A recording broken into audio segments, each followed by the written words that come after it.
The smell of pine needles filled our small living room.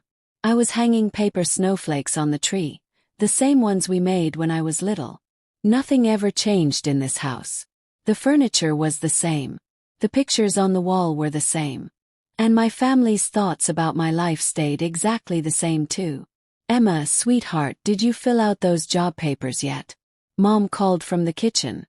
Her voice sounded worried and a little bit sad, the same way it always did when she talked about my work. I put another snowflake on a branch near the bottom. I'm not looking for jobs, Mom. Well, maybe you should start looking. She came in carrying a plate full of cookies. The cookies had red and green frosting, just like every Christmas. You can't just keep doing whatever it is you're doing. You're getting close to 30 years old. I know how old I am, Mom. Dad put down his book and looked at me over his reading glasses. Your mom is right, Emma. You need to think about your future. Get something safe and steady. Remember when your cousin Beth said she could get you that job at the bank? I told you I didn't want that job. And that's the problem right there. He closed his book slowly. You can't say no to everything when you don't have real work. Any job is better than sitting around with no job at all. My big sister Rebecca came in from outside. Snow was melting on her jacket.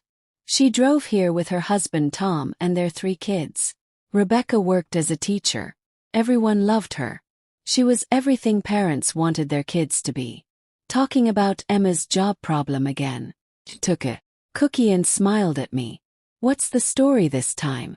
Are you a consultant, an entrepreneur, or one of those digital people? I do have a job, Rebecca. Sure, the mysterious computer thing you never talk about. She ate half the cookie. Mom, you made these perfect like always. Tom came in with their kids following behind him. They ran straight to the cookie plate. Emma, I saw you haven't changed your job page online in 2 whole years.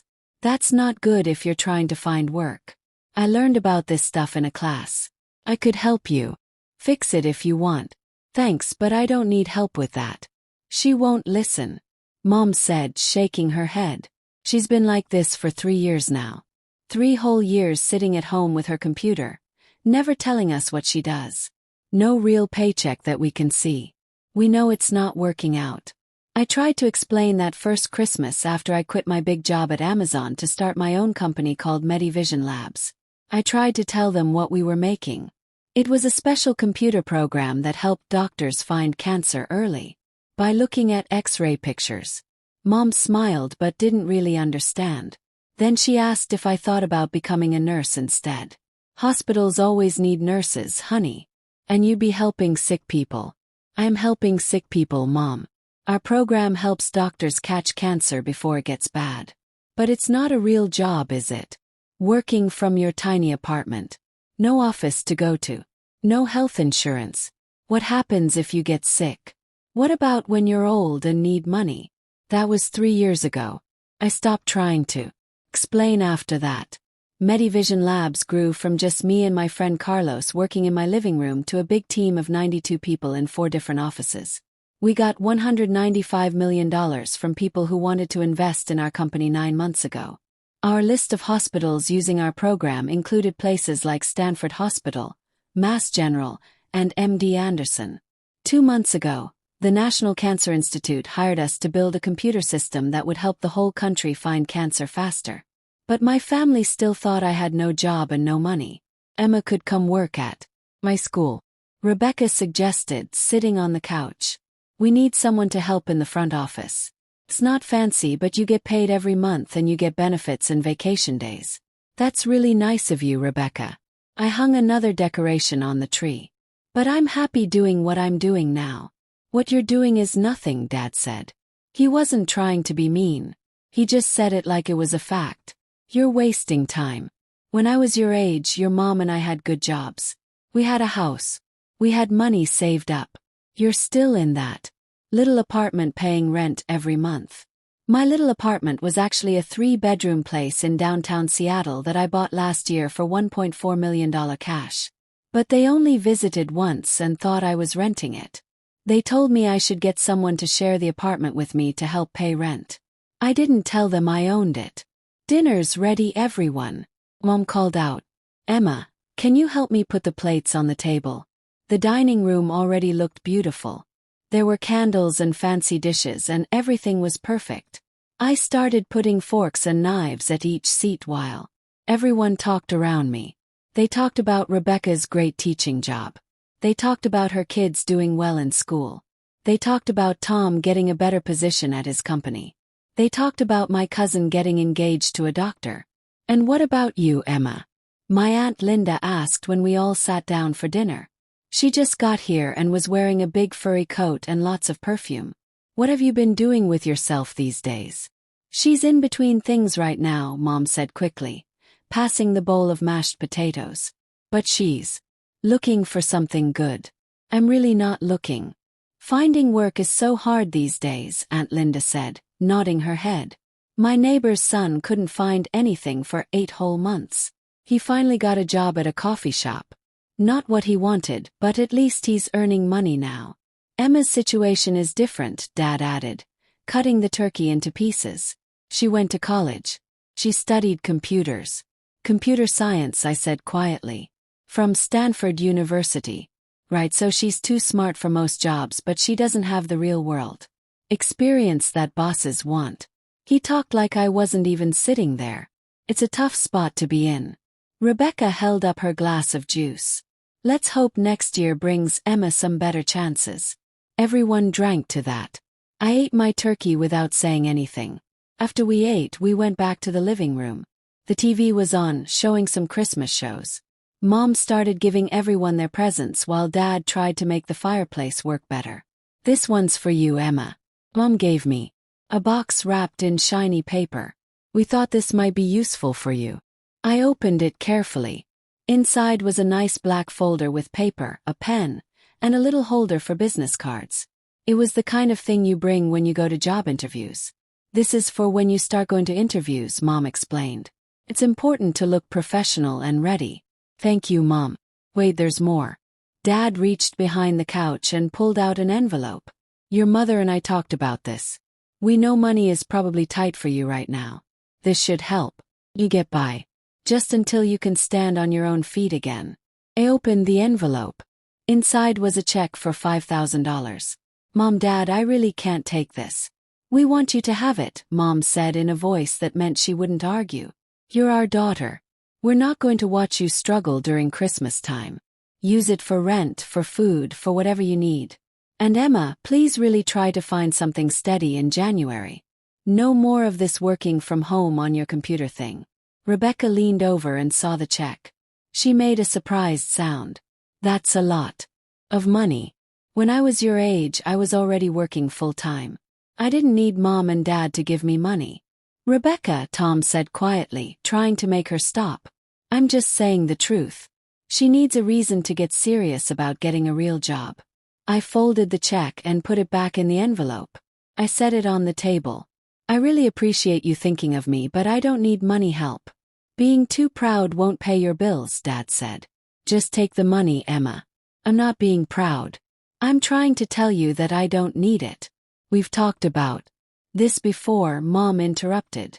You keep saying you're fine, but we never see any proof. No steady job. No progress in your career.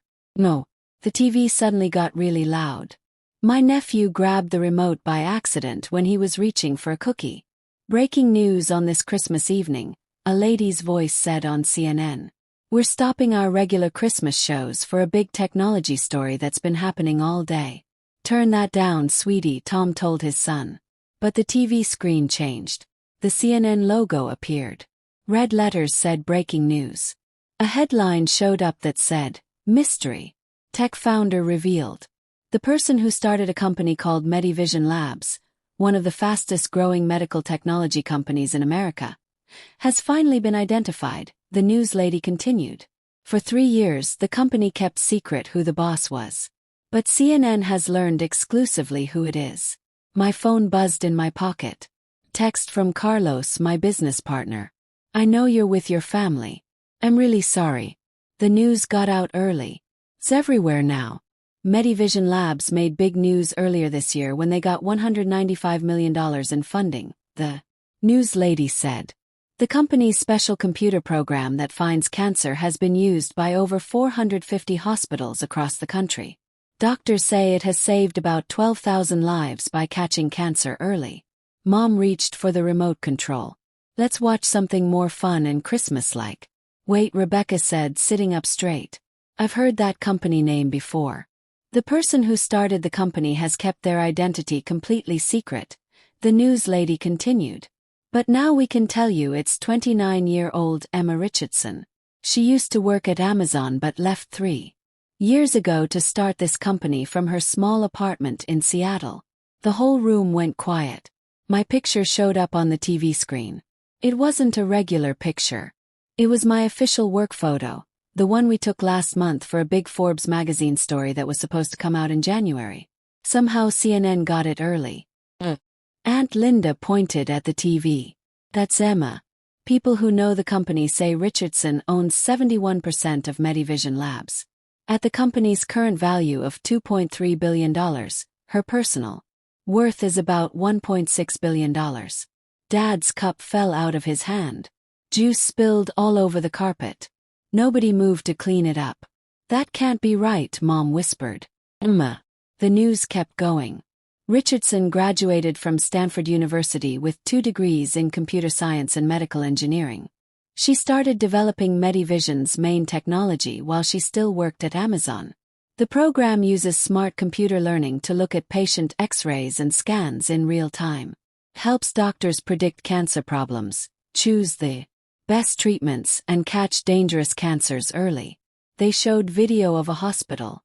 I knew it was Stanford Medical Center.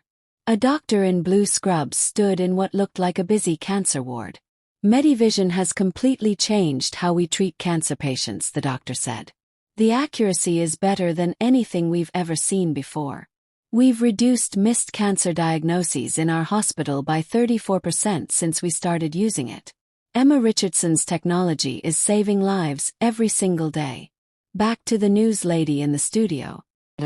National Cancer Institute recently gave Medivision Labs a $320 million contract to build a cancer detection system for the whole country. The company started with just 2 people working together. Now they have a team of 92 people across offices in Seattle, Boston, San Francisco, and Washington, D.C. Rebecca had her phone out, typing really fast. This is real. It's on every news website. Bloomberg, Wall Street Journal, Forbes. Richardson has been very private, almost never doing interviews and never going to big technology conferences, the news lady continued. People who've worked with her say she's a genius who's changing how doctors find and treat cancer. They showed a video from a medical conference. Someone was talking on stage. Medivision's founder is absolutely brilliant. The work she's doing is revolutionary. The fact that she did all this by age 30 while staying completely unknown is amazing. Wait, Tom said. His voice sounded funny. You own a billion-dollar company. $2.3 billion, Rebecca corrected him. She was staring at her phone. That's the current value. Emma, is this really you? The TV changed to show another image.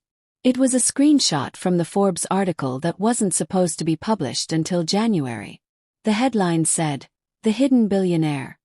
How Emma Richardson Built Healthcare's Secret Empire." Mom made a weird sound like she was gasping and crying at the same time. We tried to contact Richardson for a statement, the CNN lady said. But her team said no. However, the company did confirm it's really her and released this statement. Medivision Labs was started with one goal: to save lives by finding cancer early. Our founder's vision and hard work have made that goal real in hospitals across America. We're proud of what we've done and the patients we've helped. Dad finally spoke. His voice shook. Emma. I looked at my family. They were all staring at me. Mom's face was white like she saw a ghost. Dad looked like he might throw up. Rebecca's face kept changing between shocked and confused and maybe embarrassed. It's true, I said simply. But you said. Mom couldn't finish her words. I tried to tell you many times. Didn't want to listen. You said you worked with computers, Rebecca said. You didn't say you owned She pointed at the TV where they were showing pictures of our main office building in Seattle.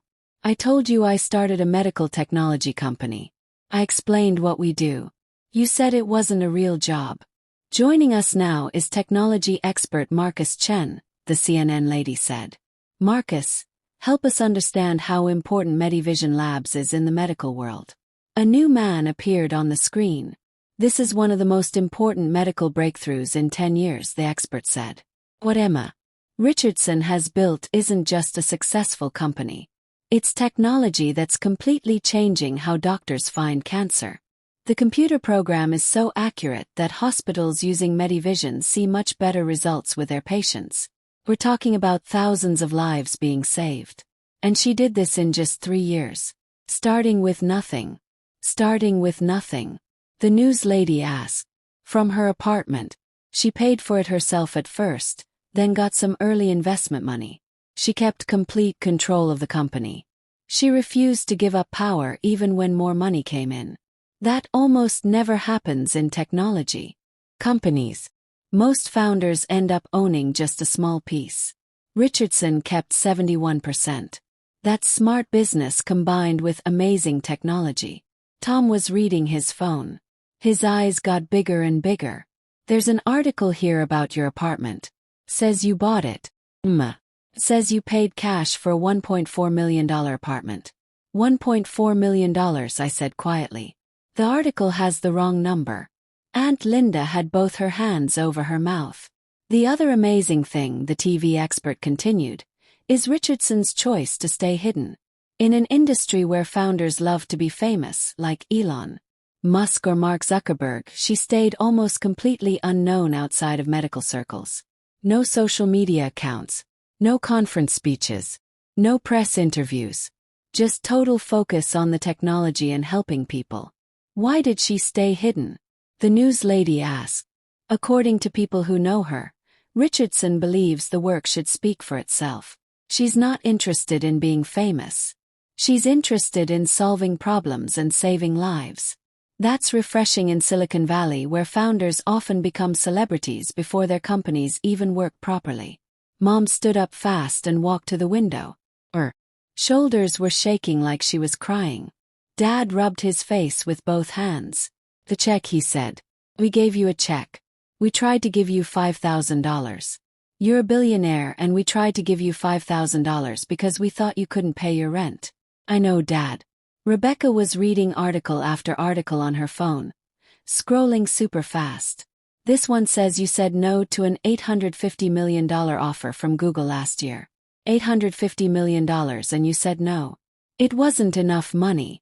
And they wanted to control the technology. I wasn't going to let them do that.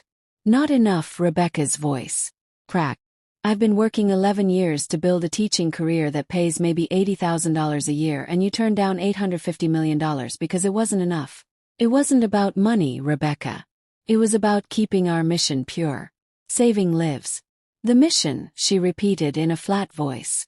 Saving lives. That's always been the mission.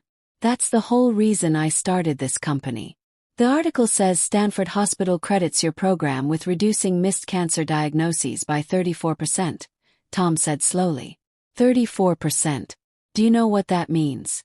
It means about 380 more cancer patients got treatment early at their hospital last year compared to before we started. Patients who might have died if their cancer wasn't caught in time. 380 people might be alive because of you. Because of my team. Because of the technology. I just started it and helped build it. You just started it, Tom repeated. You just built a billion-dollar company that's saving hundreds of lives and you never said anything about it. I tried to. Nobody wanted to hear it. Mom turned around from the window. Tears were running down her face. I told everyone you were having trouble finding work. I told Aunt Carol you were going through an unemployed phase. I know, Mom. I gave you a folder for job interviews. No. I've been telling everyone my daughter can't keep a job while you've been.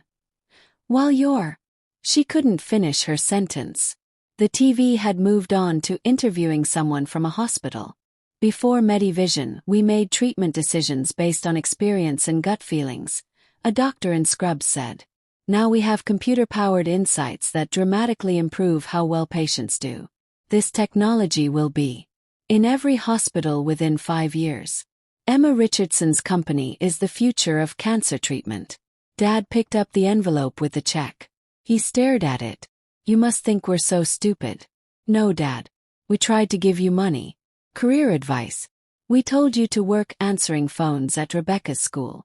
You were trying to help. Get that? You let us think you were failing. You let us believe you had no money and no future. I told you I didn't.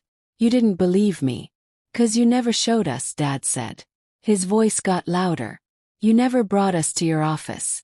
You never explained how big this was. Tried, Dad. Remember 2 Christmases ago?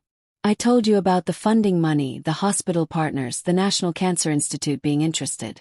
You said it sounded like a scam. You told me to be careful about fake get-rich-quick schemes and find a real job instead. He opened his mouth but no words came out. Rebecca was still on her phone. There's a profile here from Stanford's website for successful graduates, she said. Came out 7 months ago. Emma Richardson, class of 2019, is revolutionizing cancer treatment through Medivision Labs. It's all here. Everything you've done. Everything you've accomplished. Did you send this to us? I did. I sent it to our family email. I don't remember seeing it. She stopped. Her face turned red. I probably deleted it thinking it was spam. I know you did. Another phone started ringing. Then another one. Aunt Linda answered her phone. She listened for a second then said, "Yes, that's my niece. Yes, the one on CNN. No, we had no idea. We thought she was unemployed." She hung up and looked shocked. Was Margaret from my church group. She saw the news. Mom's phone kept buzzing over and over. She looked at it, then put it down like it burned her hand. Everyone's texting. Everyone's asking about you. Asking why we never mentioned you were. She pointed at the TV helplessly. The CNN news had moved to talking about money and business. Medivision's technology could be worth way more than the current $2.3 billion value, an investment expert was saying. If they expand to other countries or develop new uses for their computer programs, we could see a company worth $12 billion or more within 5 years. Tom stood up suddenly. I need some air. He walked to the front door and opened it even though it was cold outside. He just stood there. The kids, who had been playing with toys in the corner, finally asked a question. Is Aunt Emma famous now? Yes, Buddy, Rebecca said quietly. Aunt Emma is very famous now. Oh. Is she rich like Batman? Richer probably. Oh. Out of the mouths of children. Dad cleared his throat several times. Emma. We need to say we're sorry. Ooh, you. Course we do. We've been treating you like a failure for 3 years while you were building something incredible. Something that saves lives. You treated me the way you wanted to see me. I tried to fix how you saw me. You weren't interested in changing your minds. That's not fair, Mom said. Isn't it? Every time I tried to explain what I was doing, you changed the subject. You offered me career advice. You told me to apply to be a receptionist at Rebecca's school. You didn't want to hear about my success because it didn't fit what you already believed about me. Mom wiped her eyes. Why didn't you make us understand? Force us to listen? How could I, Mom? I showed you articles. I explained the technology in simple words. I invited you to visit my office. You were always too busy or not interested. After a while I realized something. You needed me to be the unsuccessful daughter. It made Rebecca look even better by comparison. It gave you something to worry about and try to fix. It was easier than accepting that maybe I knew what I was doing with my life. That's not true, Rebecca said. But her voice didn't sound sure. Isn't it? Be honest, Rebecca. When's the last time Mom and Dad spent a whole dinner talking about your achievements without comparing them to mine to make you look better? She didn't answer.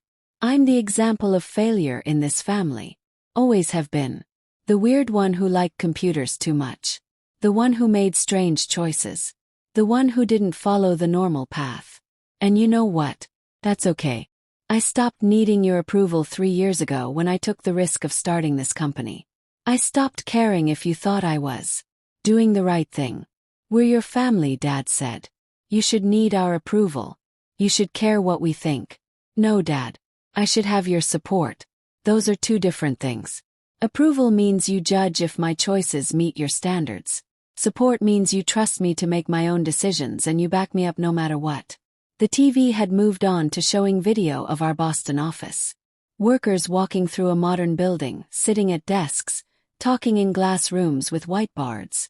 The company culture at Medivision is reportedly exceptional, a reporter said. Richardson is known for treating employees really well, offering great benefits, and keeping everyone focused on the mission of saving lives. Employee reviews say it's one of the best places to work in technology. Aunt Linda's phone rang again. She looked at it, didn't answer, then turned off her phone completely. Everyone in town is going to know by tomorrow morning. Everyone in the country knows right now, Tom said from the doorway. This is national news. International news, Rebecca corrected, looking at her phone. The BBC is covering it. Reuters too. You're the #1 trending topic on Twitter. Check my own phone. 71 missed calls. 158 text messages. Emails that I couldn't even count. My PR team was freaking out in our company chat. Carlos had texted. Hiding in my closet. My mom keeps calling. Do we have a statement ready to release? I typed back. Use the standard statement. Don't say anything else. I'll deal with my family. Mom came closer slowly like I was a scared animal that might run away. I'm so sorry. I'm so incredibly sorry. I know you are, Mom. No, you don't understand how much I regret. The things I said to you. The way I treated your success like it was nothing. Like it was a joke. I'm your mother. I should have believed in you. You should have. Can you forgive me? I looked at her. Really looked. She was 63 years old, wearing the same Christmas sweater she wore every single year. Her hair was styled the same way she'd worn it since the 1980s. My mother, who raised me and loved me and completely underestimated me for 3 straight years. I don't know yet, I said honestly. Right now I'm just tired, Mom. Tired of being the disappointment. I'm tired of defending my choices. I'm tired of trying to prove I know what I'm doing. You don't have to prove anything anymore. Don't I? If this story hadn't come out on the news today, if CNN hadn't revealed who I was, would any of you believe me right now? Or would you still be handing me checks and career advice and telling me to get a job at a coffee shop? Nobody said anything. That's what hurts, Mom. Not that you didn't understand my success, but that you weren't willing to trust me when I told you I was successful. You needed outside proof. You needed Forbes and CNN and billion-dollar numbers before you'd believe your own daughter. Dad set down his glass carefully. What do you need from us now? I don't know. Maybe just admit it. Admit that you were wrong. That I was right.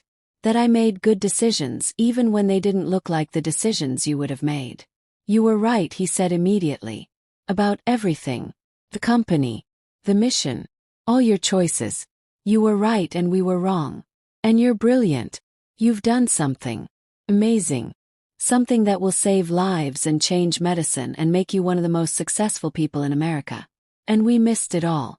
We missed every bit of it because we were too busy trying to fit you into a box that made sense to us. A box that matched what we understood. Rebecca stood up and walked over. She held out her hand to shake mine. You're better than all of us. I'm sorry I couldn't see it before. I shook her hand. I'm not better, Rebecca. I'm just different. And I'm really good at what I do. You're not just good. She pointed at the TV, where they were showing a graph of Medivision's growth. You're exceptional. World class. You're going to be in history books. Business schools are going to teach about what you built. Maybe. Definitely, she said. Tom had come back inside and closed the door against the cold. Emma, I've worked in business for 16 years. I know what real success looks like. By tomorrow morning, you're going to be the biggest story in technology. Probably the biggest business story of the whole year. Your face will be everywhere on TV, in magazines, online. That's what I was trying to avoid by staying anonymous and private. I like to work without all the attention and distraction of being famous. It's easier to focus on solving problems when you're not managing a public image and doing interviews all the time. That's over now, he said gently. Once this news cycle starts, there's no way to stop it. You're going to be famous whether you want it or not. My phone rang. I looked at who was calling. It was a producer from Anderson Cooper's show.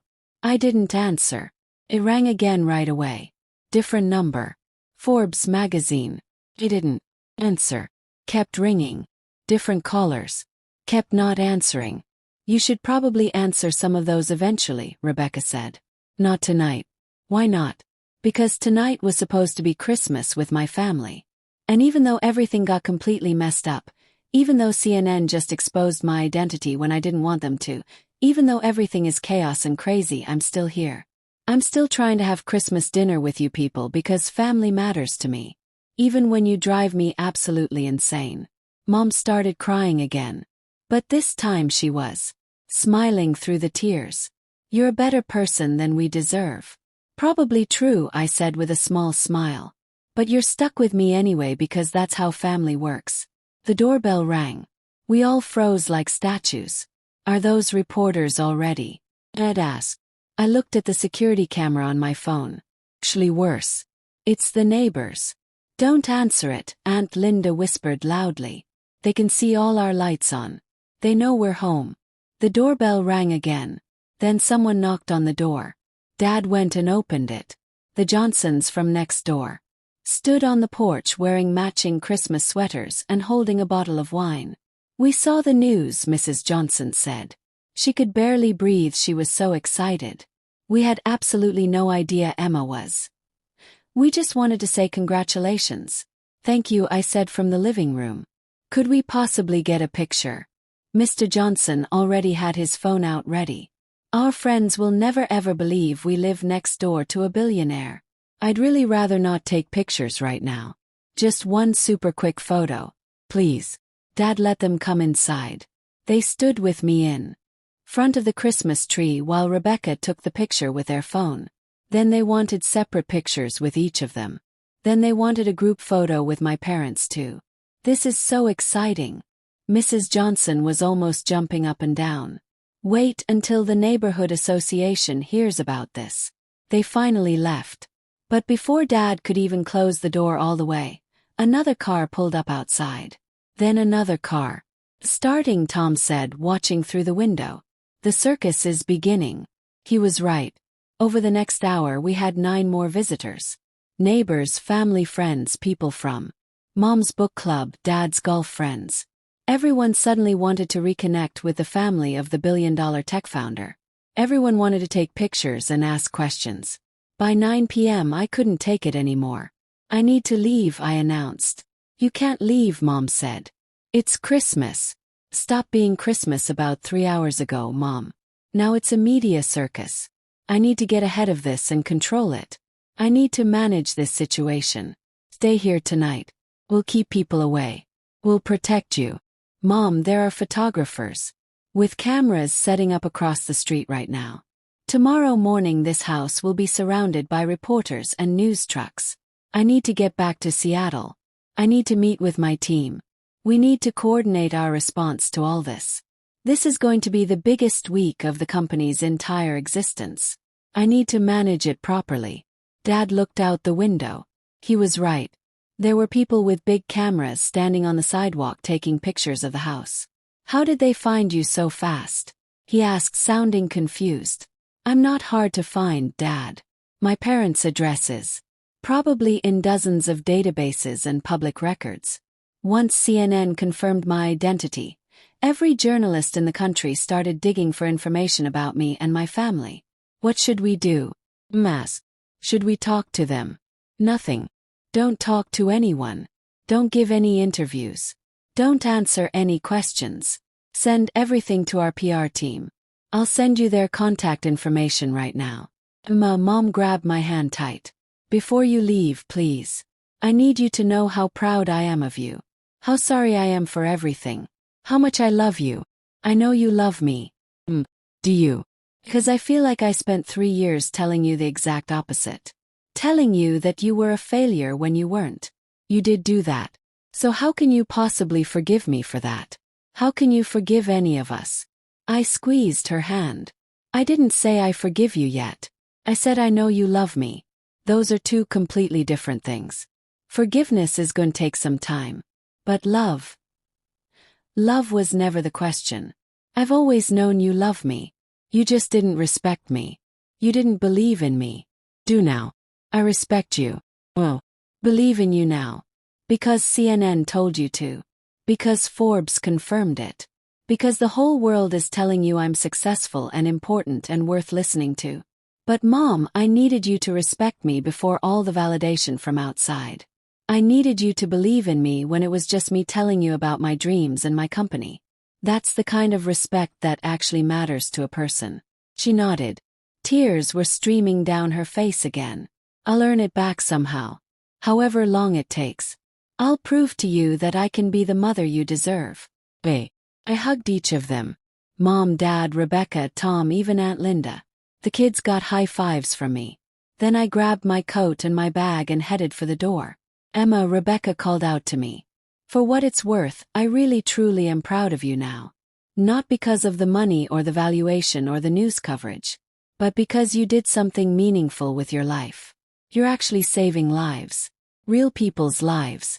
That's bigger and more important than anything I'll ever do in my whole life. You're a teacher, Rebecca. You help kids learn and grow every single day. Don't sell yourself short. Don't discount what you do. It's not the same as what you do. It's different. Different doesn't mean less important. Both our jobs matter. Just in different ways. I stepped out into the cold night air. The photographers immediately started snapping pictures. Their camera flashes were blinding. They started shouting questions at me all at once. Miss Richardson, how does it feel to have your identity revealed? Miss Richardson, will you do interviews? Miss Richardson, what's next for Medivision Labs? I didn't answer any of them. I just walked to my car. It was in the driveway. Just a regular Toyota Camry I'd owned for 5 years. Not the fancy Tesla or expensive luxury car that people probably expected a billionaire to drive. I didn't care about fancy cars.